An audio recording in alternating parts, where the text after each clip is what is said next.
Good morning, everyone. Good morning. Am I? Okay. How are you this morning? Good. Excellent, excellent. We have a few new things going on, and we'll see how, a little lower, we'll see how it works out. So before we get on our Facebook, we want to get started here. Our affirmation to put in, how many of you are brand new? Anyone here brand new for the first time? Thank you very much. Yes, don't be afraid. We're all friendly and we only bite gently. Okay, great.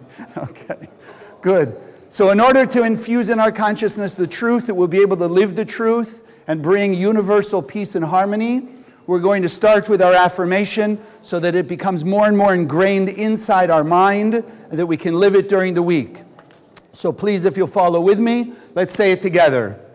Consciousness is everything. I raise my consciousness today to see the miracles and wonders of life, and I commit myself to behave with greater love, compassion, and kindness towards all human beings.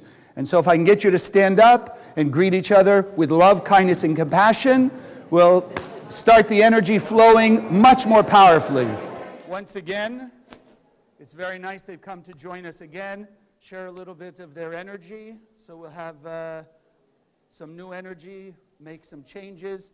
And then we also have something special I'm giving a try, so you'll be a little tolerant this morning. But I'd like to again introduce Bibi and Tom to sing another song for us. Good morning, I'm Bibi Saboya. You probably already saw me last week. Yes. But yeah, I want to thank Chaim and Batia for having me here. And today I'm going to sing a cover from Dua Lipa. It's called Genesis.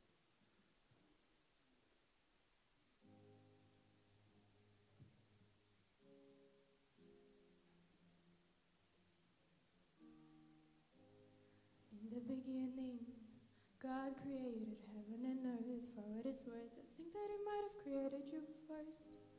Just my opinion.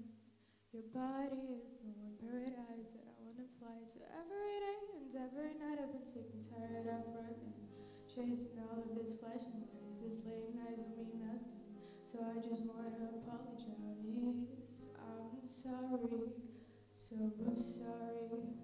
I'm sorry, yeah. I need your love, and I'm dying for the rush, 'cause my heart ain't got enough. I need your touch. This is getting serious. Tell me that it's not the end of us. How can we go back to the beginning? How can we go back to the beginning? Without you, I've got nowhere to breathe in.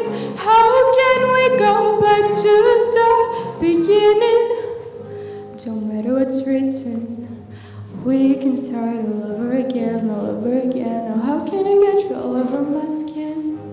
My deep intuition tells me that I'm doing you wrong. If I don't come home, just say you forgive me and don't let me go. I've been sick and tired of running, chasing all of this flash and lies. This late nights don't mean nothing, so I just want to apologize. I'm sorry, so sorry.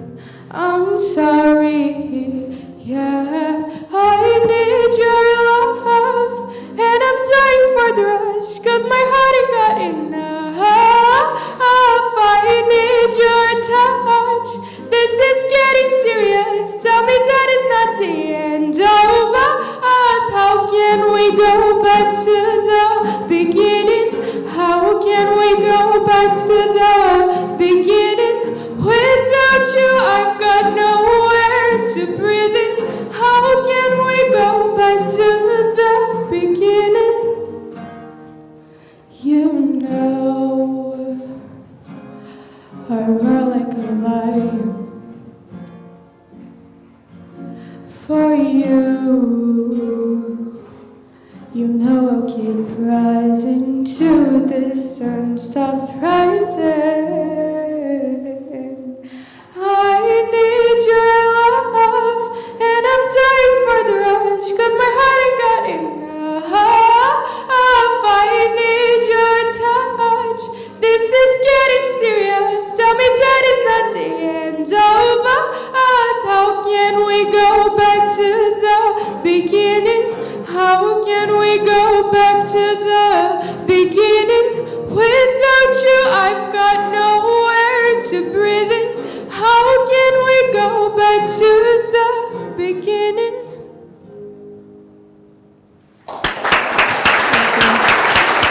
Okay, so you do that. I just want to give a acknowledgement. I got a number of Facebook messages, so just a short list. We have Patricia from Denver, we have Yara from Puerto Rico, we have Yeshma and Aaron from Hong Kong, which means it's 11 p.m. their time. We have Marcia in Brazil, Gabrielle in North Carolina. We do have some Americans here. Carol in Newport Beach, so for her it's like 8 o'clock in the morning. Nancy from Garden Grove, Laura from Mexico City, Nina from Germany, Jackie from the Philippines, oh here we go, and Sharina also from Hong Kong. So we want to give them a nice warm welcome and appreciate the fact that they're coming. And of course, everybody else who's out there, we want to thank you for joining us and wish you all our warmth and love and caring, right? Say yes. Yes. Okay, great. Okay. Oh look, now they're all saying hi. Okay. I'm going to be looking at this all the time. Okay. No. All right. Tanya also from Sao Paulo. Okay, I could sit here and read, but let's talk. So what's the consciousness? How many of you heard the song, What the World Needs Now is Love? Right? We've all heard that. So it's kind of the easy thing to think about. You know, what do we need in the world? Love, love, love, love, love, love, love. But I'd like to bring out a different aspect of that today. What the world really needs is mercy. Mercy. Especially if you're on this spiritual path, we need mercy. Why? Or how do we see it? Let's think of it this way. Start from the Bible. The Bible, those of you who've been with us, we know that the Bible is, Kabbalistically, it's looked at as a code book, meaning it is giving us the laws of the universe that we call Kabbalah, the wisdom of the Kabbalah and the Zohar, but it's in a coded way. Right? It's almost as if the sages said, look, I want to send secret messages to humanity, but they're going to have to work a little bit to figure out what the message is. So we read these things and we didn't get it. And I had a couple conversations and a few classes and I realized this is what I wanted to share today. So the Bible tells us that in the desert, when Moses built the tabernacle with the contributions of all the people who had left Egypt, the tabernacle was supposed to be the place that the Spirit, or if you will, the Holy Spirit of God would dwell. So what we read in the Bible is it says, if a man or if a woman does some negative action, what do? They're supposed to bring a sacrifice. Bring a sacrifice to the tabernacle, or when the temples were built, the temple of Jerusalem, then you bring a sacrifice to the temple. So many of us, we look at it and we say, well, that was way back then. They brought animals, they brought cows, they brought oxen, they brought goat and sheep. We would never want to do that today, right? Even when they brought incense or other things. But I want you to understand the power of a sacrifice is actually mercy. It's the mercy of the universe, the mercy of the Creator to allow us to do sacrifices. It's not for God's benefit. That, by now, if you've been here 3 months, you should already understand that. The Creator, as we conceive it, cannot receive. It's only sharing. Can only share all of its beneficence. So then what was the point of a sacrifice, and how can a sacrifice be merciful? So let's start with this idea. If, we all know the world is cause and effect, do we not? Everything is cause and effect. To the most minute detail. Why you even drive down the street and happen to turn your head and see something this way or that way, there's a cause and effect to that. So then let's think about it. From that point of view, if everything that a person did of a negative nature had no mercy available to it, then what should happen? A person who does a negative action should get immediately harsh retribution from the universe as a reflection of their behavior. And the Kabbalists even tell us that in the original beginnings of this humanity, of our human history, let's call it, people sneezed and died. People cut themselves and died. It was instant. We would say like instant karma.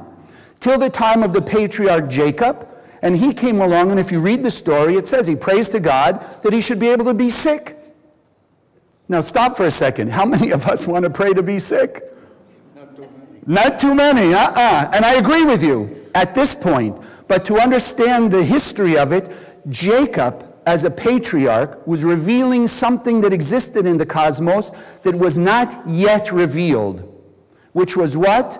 People's opportunity to understand they were leaving the world.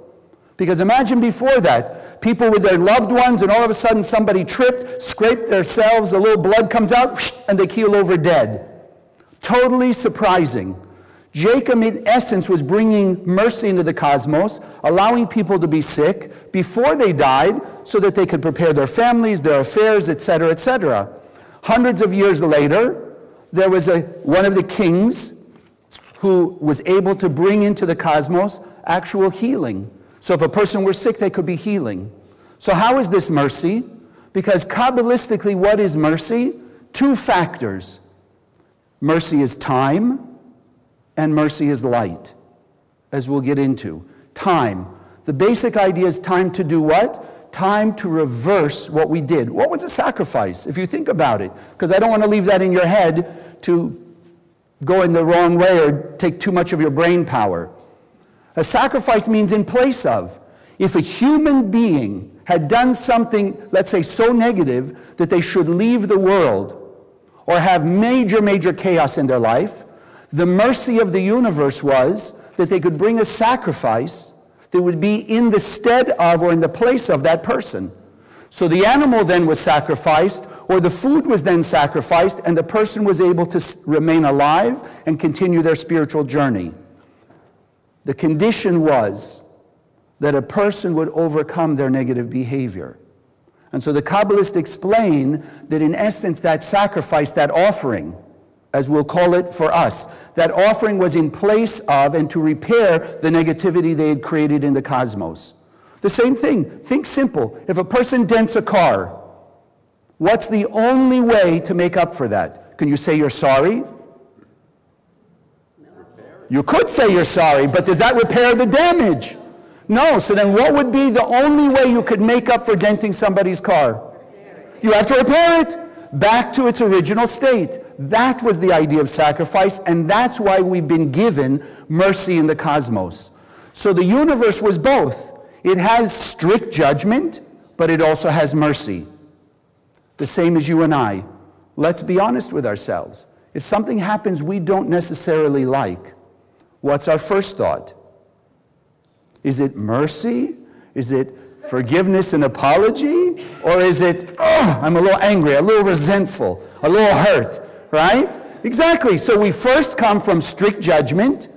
You and I are learning here in the Kabbalah Center, right, how to then pause and now insert mercy. That's the idea. We give ourselves time before we misbehave, before we let the anger control us, or the jealousy, or the hurt, or the fear, or the greed, or the ego. That's mercy, the ability of repairing what we've done before it comes back to get us. And that's the idea. Mercy is time, time to repair. So part of that mercy is that the universe gives us the opportunity many times over, again and again and again. How many times have we fallen into the same negative situation? We find ourselves, again, angry at somebody. It doesn't have to be the same friend. It doesn't have to be the same job. But we find ourselves in those repetitive patterns.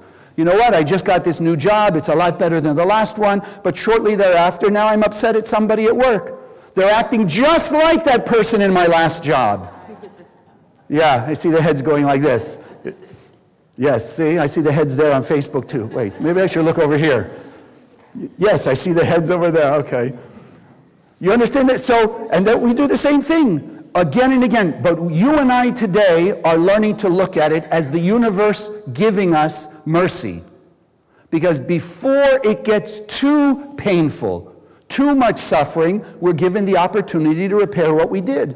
Our problem is, in those situations, we don't realize what we did maybe a year ago, 5 years ago, 10 years ago, that is bringing this situation back. But can any of us in this room or anybody watching, can any of us say, you know what, in the last 6 months, forget a year, I have not behaved once with intolerance. I have not behaved once with anger, frustration, guilt, ego, greed. Exactly. Yeah, keep coming. No, you fill in the rest. We're looking for the other side today. But it's to realize, so if 6 months ago we did an action that was manifesting anger, of course, 5 minutes later, a day later, we forgot all about it. But the universe doesn't forget. It's cause and effect. So somewhere down the line, somebody is supposed to do something to us of equal anger, of equal impact. We've been given the opportunity, maybe it's the next week after we did that one thing. Maybe somebody comes along and just frustrates us a little on the street, and we start to feel angry, and that's our opportunity to say, wait a second, I don't want to send more anger out there. Let me send kindness or compassion to that person. Let me just wish them well, pray for them, or as we say, send them light, so that now my anger is subsided, it's transformed, and I continue with peace. And in doing that, I have made up for the angry behavior that I did that week before. So it is mercy, even though it's frustrating, paradoxically, to go through the same thing again and again and again. But unfortunately, I'll be personal, so you can't be too mad at me, often have a hard head. And I don't mean like I can bang my head on the floor, right? I mean hard-headed that I don't get the message that it's about me. So if I look at my life and I see 5, 6, 7 times a repetitive pattern, the same kind of person coming my way, the same type of situation, at some point I have to wake up and say, you know what, Chaim? It's about me. It's not about all those people. So the universe has given me a chance through every one of those people who misbehave, give me the chance to make up for what I did. They, just to make sure those of you who are newer understand, they have their own law of cause and effect. So I'm not getting involved in why did they do it to me. I want to understand from my point of view, it's in my presence, so I can fix my mistake. I can repair my anger, my hurt, my greed, my ego, my resentment, my jealousy, my guilt, my shame. That's what I want to repair. Because I don't want, personally, and I don't want any of you or you to have to suffer those things. There's enough suffering already. So let's start getting the message. It's actually the mercy of the universe that it comes back again and again and again, that is giving us that chance. Now, another aspect of that, because sometimes we give it and sometimes we receive it. Actions of mercy are not the same for everybody. And I want to make very clear, mercy doesn't mean that you lay down on the floor and let everybody walk all over you. Or that anybody who asks you for something, you just say, sure, let me give it to you. No, there was a concept, we don't hear so much about it anymore, but it was big for a while, tough love. You've heard of tough love? Right? Tough love, you gotta be tough, you gotta be tough. Okay, tough love can also be mercy. Because when you and I act with tough love, it also comes with love and care for the person. So it's not just, oh, they hit me, I'll hit them back. And then I'll call it tough love. Or I just want to be mean to them because look how they're behaving. No. If it comes with my light, if it comes with my love, then it can help them transform. So it's not just being tough. No, on the outside, people may be tough with us. But you and I can insert real tough love because it comes with love. I love you. I want to inject light, and therefore I may be tough with you. But it's to help you overcome your blockages, to overcome your resistance, to overcome, as we call it, that opponent that's in our head that's always telling us to do the negative things and justify our behavior. So a number of years ago, I had a student in Los Angeles. It was a difficult situation. He was divorced. It was a nasty divorce, etc. He had one son. And the son, unfortunately, through all the trouble that went on between his parents, he got himself involved in drugs. Okay, drugs and alcohol. So the father starts coming to the center. He starts learning what we're learning. He wants to make things right. So he had a business. He brought his son into the business. But he told his son, you got to stay clean. I want to help you. I'm here for you, but you got to stay clean. Well, the son started to take advantage. just because that's the way the son was. So the father, and I was extremely proud of him, because he was able, when he found that it got to the point where the son was just out of control. So what did he do? With tough love, but with mercy in his heart, and love obviously for his son in his heart, he called the police on his son. The son had to spend a few days in jail, but it was a wake-up call for the son. And from that point forward, he quit the drugs, he quit the alcohol, cleaned himself up, and a few months after that, he came back to the business, and they've been partners ever since. And this has to be 20-some-odd years now. But the kid is clean and sober for these 20 years. Because the father was willing to inject mercy, but mercy with love and care, the right thing for his son. So you and I can already feel it in the room. How much would it take for us? How difficult would that be?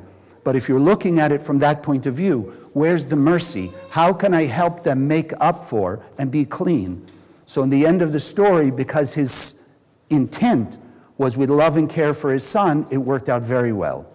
We just have to endure, and we have to persevere. Because sometimes it'll happen in a week. Sometimes I know cases where it took 20 years to see those results. But if we will persevere and we will endure, it will happen. It will happen. We just have to be willing to keep going and inject light and love along the way. That's mercy, giving us the opportunity to repair. Mercy, you know, everything in the physical world is just the spiritual world made manifest. So like we often say, like I told you, if I have a hard head, then my head is like rock. Okay. What can break rock? How did the Grand Canyon come about? Anyone knows? A little bit of water, a stream of water, over years and years and years, ate away that rock, created the Grand Canyon. We know water is, in essence, liquid light. Light is also mercy. It can penetrate, it can break down, it can cleanse anything. If it can break through rock, it can break through our own negativity. But, like we said, it's got to persevere. I remember the first time I realized it, you know, in European countries in the Middle East, they're not like America, at least the America I know. If we're washing a tile floor, right, you take your mop and you wash it a little bit and you go around like this. You know what they did? I remember the first time I saw it in the Middle East was probably the late 80s. They take a big bucket of water and then they just splash the water all over the floor, and then they go with the squeegees and the mops and whatever. And I thought to myself, we would never do that in America. But as I was watching it, I realized what was the power of water. If there were chairs sitting on the floor, imagine, think of us. The water comes up to the leg of the chair. It's an obstacle, yes or yes? It's an obstacle. Does the water say, oh God, why did you put the obstacle in my way? Why is this happening to me? What am I going to do now? How am I going to get around it? What's going to go on? No, we say that. A little obstacle in our way, and right away, oh, God doesn't love me. How come they're doing that? What did I do? If we're spiritual, we get into the guilt. What did I do that they do that to me? No. What did the water do? And this is my lesson, and probably why I had to see it. It just finds a way, around, under, or through. That's it. That's water. Water will find its way. The Rav used to say water always seeks its level. So wherever it needs to go, it's going to go. So you and I, as beings of the light, have to do the same thing. We just have to endure and persevere. Keep spreading the light, spreading the light, spreading the light, and spreading the light. It will break through anything. It will break the coldest, most stone-hearted person on earth. I have a student that just told me a few weeks ago, about 8-10 years ago, she and her uncle had a falling out, and the uncle refused to speak to her, basically cursed her, and said, never again. And for years and years, they didn't speak. So the student about 8 months ago came to the center, started to learn what we're learning, and realized, you know what, it's from her side. She's feeling miserable, not because of the uncle, because this is already 8-9 years. The uncle hasn't been in her life, said anything to her, communicated with her. So why is she feeling bad? Really, the uncle? No, because she's still holding the resentment. She's still holding the hurt and the anger. So she started to use the Kabbalistic wisdom, and she started sending him light. And as she was sending him light, she was just asking for her blockages to break, for her anger and her resentment to be broken, right? So that it's removed from her life. So you know where the story's going.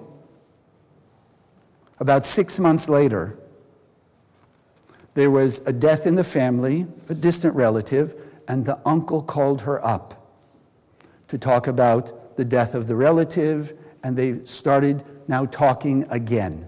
And she understood that it's simply the mercy that she had and the desire that she had that helped this come about, this change. That even a hard-hearted person or that head of stone can be broken through, because the power of the light is infinite. The power of the light is the most powerful thing in the universe. There's nothing that light cannot heal, overcome, transform, etc. It's only, are we willing to endure, persevere, be committed to, and do what needs to be done? That's the question. Because the light is already out there. Peace and harmony already exists. It's up to us to cause its revelation. Also, since we're talking about mercy as water, anyone here cleans their dish? Do you ever do the dishes? Do you remember when you were a kid and you had to do the dishes then? Yeah, okay. So there's dirt. Can I tell you a private story? Yes. Okay, he's not listening, so it's okay. So at home, I have a number of children, and every now and then, the one that's doing the dishes will complain. Shock and surprise, right? Because the other siblings leave the dirty dishes. But it's not so much that they leave the dirty dishes, but they leave the sticky, gooey stuff without rinsing it off at least. So now the one who's doing the dishes after a couple hours, you're following the idea, right? That sticky, gooey stuff is like stuck onto the dish, and it's a lot more work to get rid of, right? But with enough scrubbing, you get rid of it. My point being, with mercy, to scrub away our negativity, even you scrub hard on the dish, after you've removed the dirt, what's still there? The dish. You leave the original clean dish. So you and I, as we're injecting mercy, as I told you the one story with the Father and the Son, or as you and I are injecting mercy to help clean our negativity, our dirt, and other people's dirt, it leaves the original shine.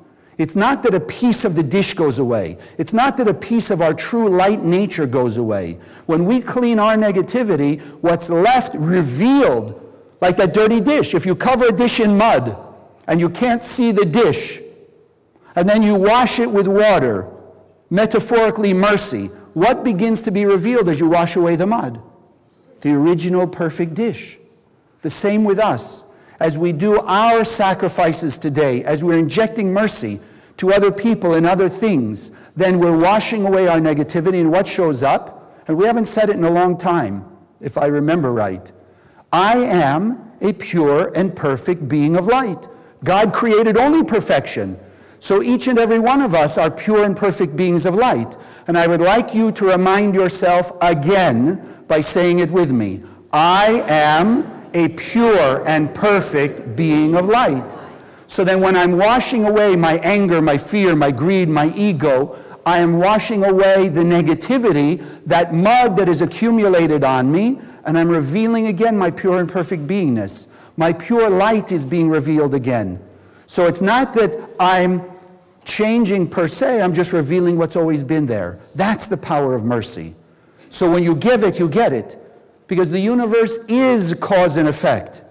It is cause and effect, and often one of the probably most important people we forget to offer mercy to? Ourselves. We come and we learn, and then we start to offer mercy. Okay, you know what, I'll forgive that one. Because is forgiveness mercy? Yes. You're giving that person an opportunity to change. Right? If they don't change, you've given forgiveness, and now you'll operate with them differently. Nobody says you have to forgive and just forget their bad behavior. But when you forgive, you're cleaning your negativity, and then you watch. Are they different? Are they behaving differently? Because how many times have we made a mistake and we would also like to be forgiven because we want to change our ways. And we do change our ways. But do you want to be remembered for who you were back then? No. Yes or no?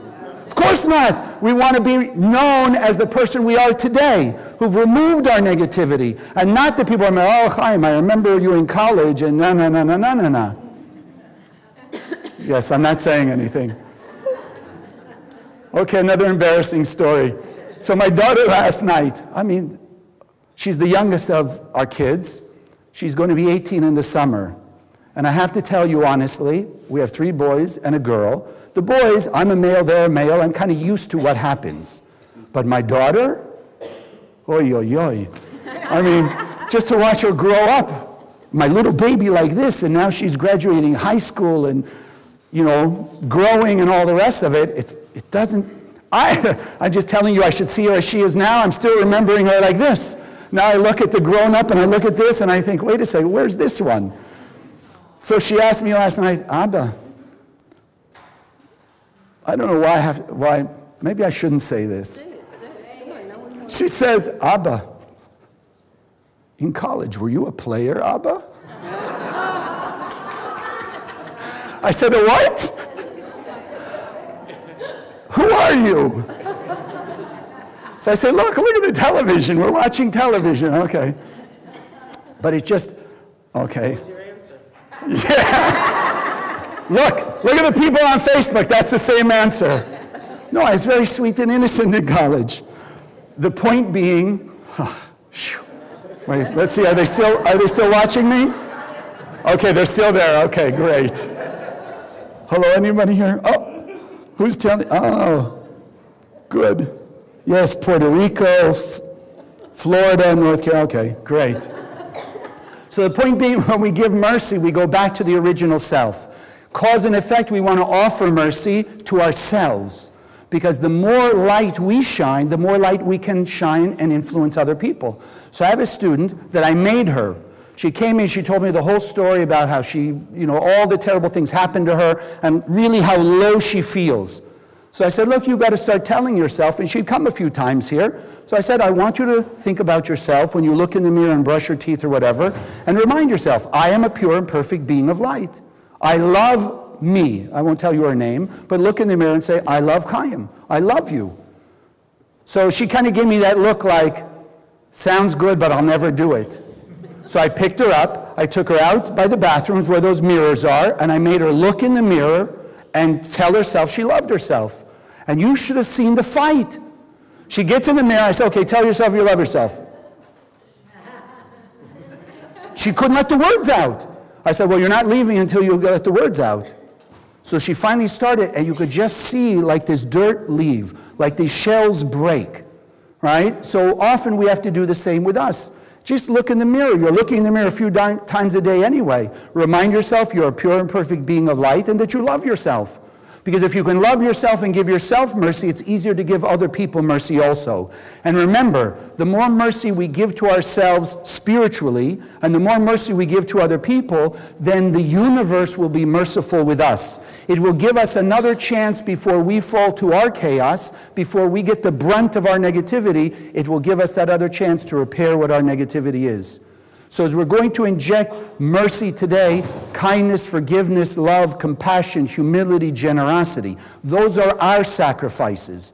We sacrifice our ego, our guilt, our greed, our shame, our fears, our hurt, our resentment. That's what we want to sacrifice. That's what the Bible is saying, sacrifice the animal, because it's animalistic behavior, isn't it? A person who's angry or jealous or greedy or whatever, it's like an animal. So we want to sacrifice that. And as we will do that, the other thing like water, if we could just picture the idea, we're definitely not going to do it, but like a swimming pool. If we're all sitting in the bottom of an empty swimming pool, we started to fill it with water, right? What does the water do even though we're all separate?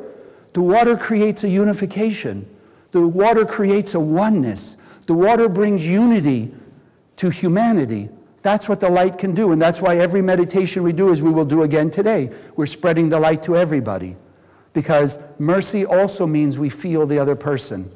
And I want to leave you with this story. It's a very powerful Kabbalistic story. Because the Kabbalists are people, a true Kabbalist, somebody who can go up into the upper worlds and open the gates that are locked for other people. So people would often, you read the stories, people would come with all kinds of trouble, whether it's financial or health or relationship or trouble having children, etc. And they would go to the Kabbalists, and the Kabbalists would do their meditations. They would use the various holy names, which, by the way, that's probably the most important tool that we have for mercy. When we're doing our 72 names, or those of you already scanning the Zohar, when you're using those tools, those universal tools, you're injecting mercy into the cosmos. Because again, with love and care, by sending light out to every person on earth, you are awakening in them the desire to transform. Think about the awakening of light inside will help them feel uncomfortable with their negative behavior and begin to desire becoming those light beings. And that's how we're transforming the planet. So the Kabbalists would use the tools. They would go travel spiritually in the upper worlds, open the gate. So there's a story, this one family came. They had a child that was dying. And so they came to the Kabbalist they had heard about and asked him to pray for them and do his thing to open the gates for healing. So he did his meditations, whatever, his half hour, whatever he did, and he finally came back to the family. He says, "I'm sorry, the gates are closed." So of course, very saddened, they got in their wagon and they started to travel away. And after about 10 minutes, they hear, the footsteps or the hoof steps of a horse, and it's the Kabbalist coming.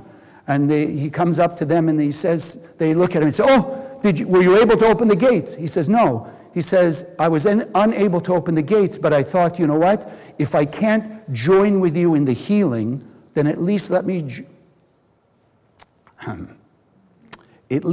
cry with you."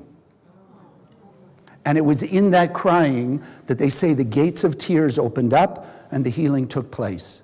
So mercy is not just forgiveness and compassion and kindness. Mercy ultimately comes down to feeling the pain of other people. Because remember, you and I have come to learn there are no other people in the world. They are just extensions of us. They are facets of us. Yes, they look different, right? They may behave differently, different backgrounds, cultures, whatever. But everybody in the world is one soul. So we're all extensions of each other. So what I would like to ask you today, as we can begin to sense and feel the pain of others, and as the Kabbalists, as we will cry for the pain of others, and we will start to use our tools, the 72 names, the Zohar, whatever tools you've got to awaken more light in you and spread it throughout the world, we begin to awaken people to understand the power of the light that's inside them, to begin to feel the power they have to transform their lives, that they no longer need to be angry, greedy, egotistical, etc. But the opposite, by being more like God, by being more loving and kind and compassionate and generous and sharing and humble, we will bring unity and oneness to the world. Peace on earth will be manifest, and everybody will behave with unconditional love. God bless.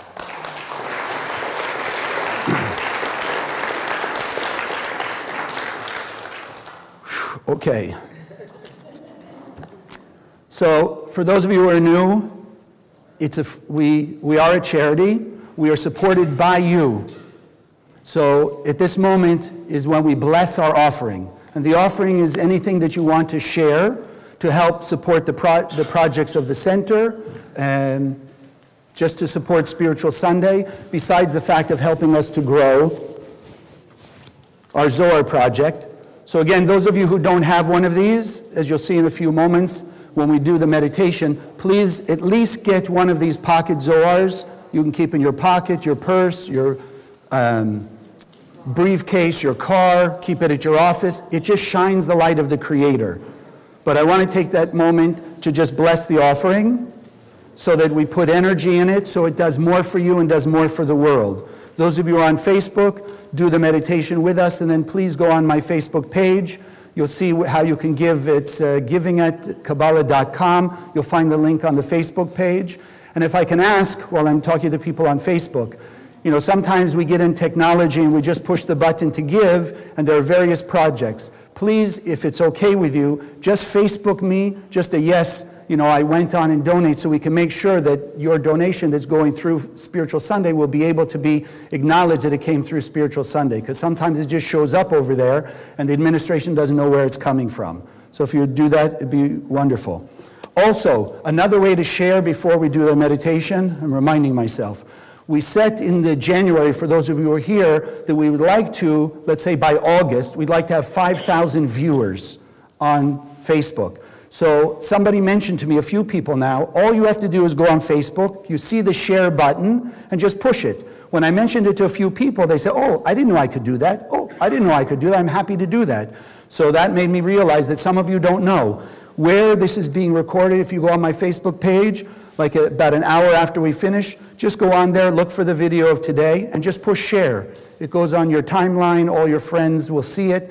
Those who want to be awakened to this, great, and those who don't, it's okay. But if all of us share, then next week we get more people showing up here, we can have many, many more viewers around the world joining us, and we can just spread this wisdom all over the world and change the planet faster. And it is definitely in need of that right now. So let's take a moment, hold your gifts in your hand. We just close our eyes, put our love, our blessing.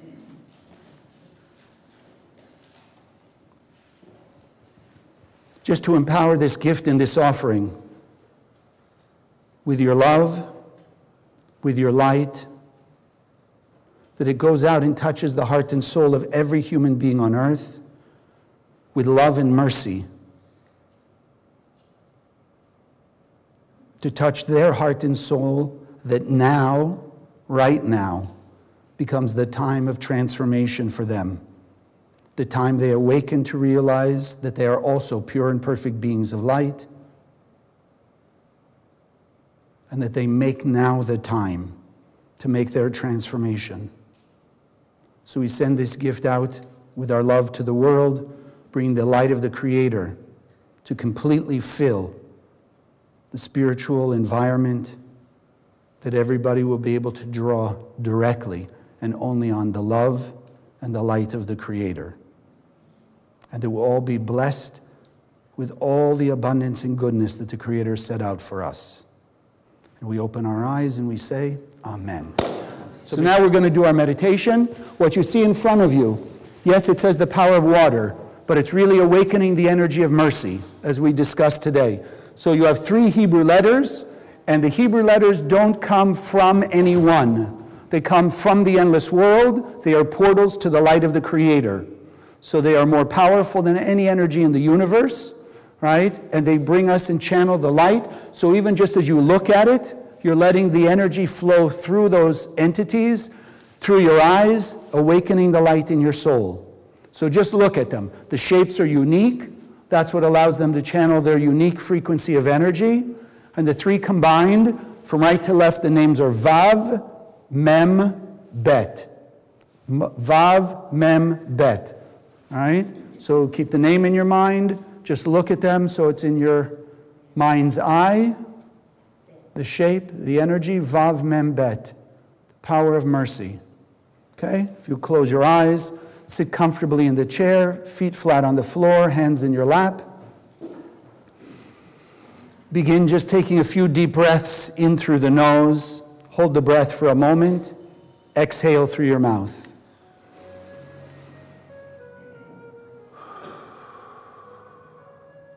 Allowing yourself to relax, settling into the light of the Creator that's inside you, the light of the Creator that's all around you.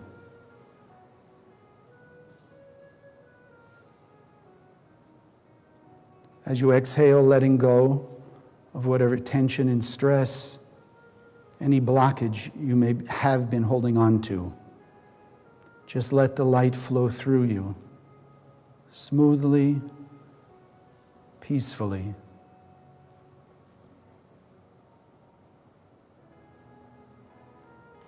Begin feeling and sensing the light as it's enveloping you, in its warmth, in its love.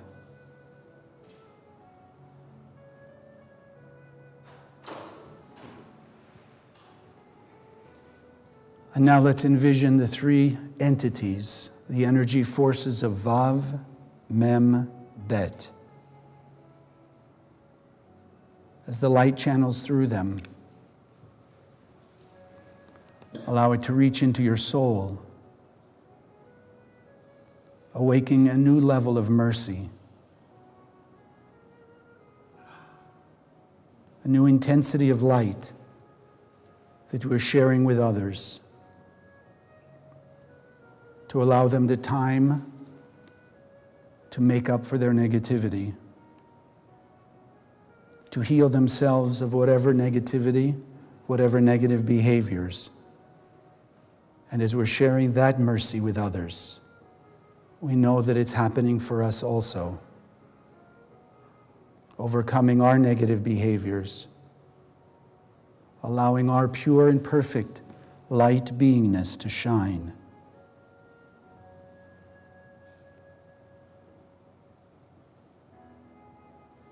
Vav Mem Bet.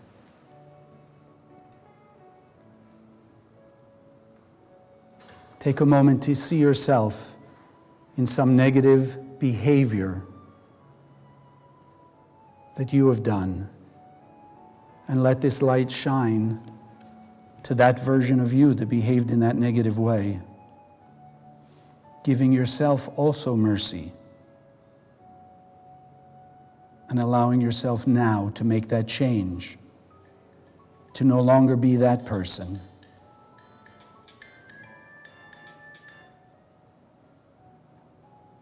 Vav Mem Bet. And now shining the light to every human being on earth as we feel the pain of humanity, which is really a cry for their true supernal self to be revealed.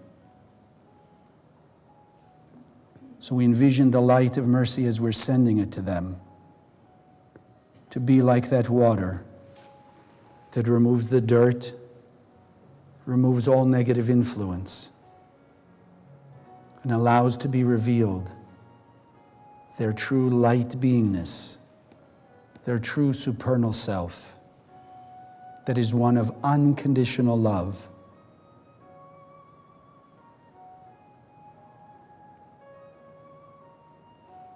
Let's just hold that vision together.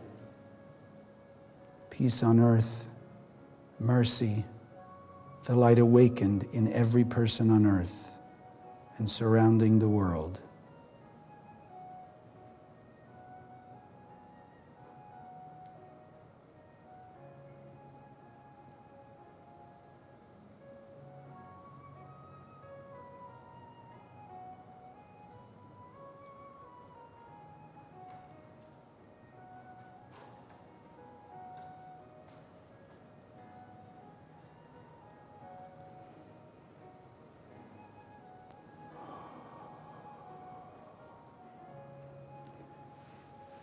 In this wonderful sense of peace and serenity, we take one more deep breath to anchor this in for good, and as you exhale, slowly opening your eyes.